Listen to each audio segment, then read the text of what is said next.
అనేక యుద్ధముల ఆరితేరిన యోధుడు బీజేపీ కురవృద్ధుడు అడ్వాణీ దేశ ప్రథమ పౌరుడు కానున్నారా? లోక్సభలో ఒకప్పుడు 2 సీట్లకే పరిమితమైన బీజేపీని 200 స్థానాలు సాధించే స్థాయికి తీసుకెళ్లడంలో కీలక పాత్ర పోషించిన ఆయన రాష్ట్రపతి అవనున్నారా? పార్టీలో తన ఎదుగుదలకు అడుగడుగునా సహకరించిన అడ్వాణీకి గురుదక్షిణగా ప్రధాని మోదీ ప్రెసిడెంట్ పదవిని బహుకరించనున్నారా? విశ్వసనీయ వర్గాలు ఈ ప్రశ్నలకు అవుననే సమాధానమిస్తున్నాయి. సోమనాథ్ జ్యోతిర్లింగం సాక్షిగా మోదీ ఈ హామీ ఇచ్చినట్లు సమాచారం. భారత ప్రధాని కావాలన్న కోరిక ఎటూ నెరవేరలేదు. దేశ తొలి పౌరుడయ్యే ఛాన్స్ బీజేపీ కురవృద్ధుడు లాల్ కృష్ణ అడ్వాణీకి దక్కే అవకాశాలు మెరుగయ్యాయి. అడ్వాణీకి రాష్ట్రపతి పదవిని బహుమతిగా ఇవ్వడాన్ని గురుదక్షిణగా భావిస్తానని ప్రధాని నరేంద్ర మోదీ తన సన్నిహితుల వద్ద చెప్పినట్లు విశ్వసనీయ సమాచారం.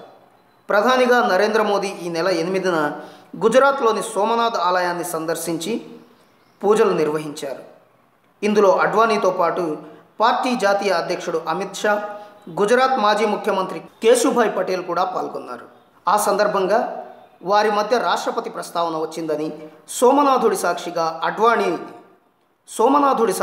అడ్వాణీని రాష్ట్రపతిగా చేస్తానని ప్రధాని హామీ ఇచ్చారని సమాచారం. నిజానికి 2014 ఎన్నికల సమయంలో ప్రధాని అభ్యర్థిగా అడ్వాణీ మోదీ మధ్య తీవ్ర పోటీ ఉత్పన్నమైంది. ఆ సమయంలో ఆర్ఎస్ఎస్ పెద్దలు జోక్యం చేసుకుని బీజేపీ అధికారంలోకి వస్తే రాష్ట్రపతి పదవిని అడ్వాణీకి కట్టబెట్టాలని నిర్ణయించి ఆయన్ను బుజ్జగించినట్లు సమాచారం. ఇప్పుడు యూపీలో 325 సీట్లు గెలుచుకోవడంతో రాష్ట్రపతిగా తనకు నచ్చిన వ్యక్తిని చేసే అవకాశం మోదీకి దక్కింది. వాస్తవానికి బీజేపీలో పలువురు నేతలు రాష్ట్రపతి పదవి రేసులో ఉన్నారు.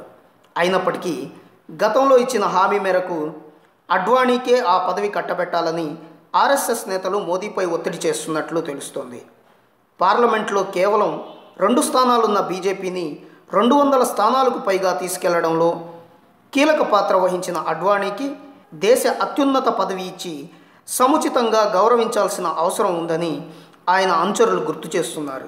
వీటన్నిటి నేపథ్యంలో అగ్రనేత అడ్వాణీ ఈ ఏడాది జూలైలో రైజినా హిల్స్లోని రాష్ట్రపతి భవన్లోకి అడుగుపెట్టబోతున్నారని బీజేపీ నేతలు చెబుతున్నారు. బీజేపీలో తన ఎదుగుదలకు నిరంతరం సాయం చేసిన అడ్వాణీ పట్ల కృతజ్ఞత చూపాల్సిన సమయం వచ్చిందని మోదీ తన అనుయాయుల వద్ద చెబుతున్నట్లు సమాచారం.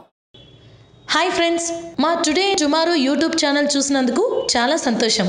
మీకు నచ్చితే లైక్ చేయండి, సబ్స్క్రైబ్ చేయండి, నచ్చకపోతే కామెంట్ చేయండి.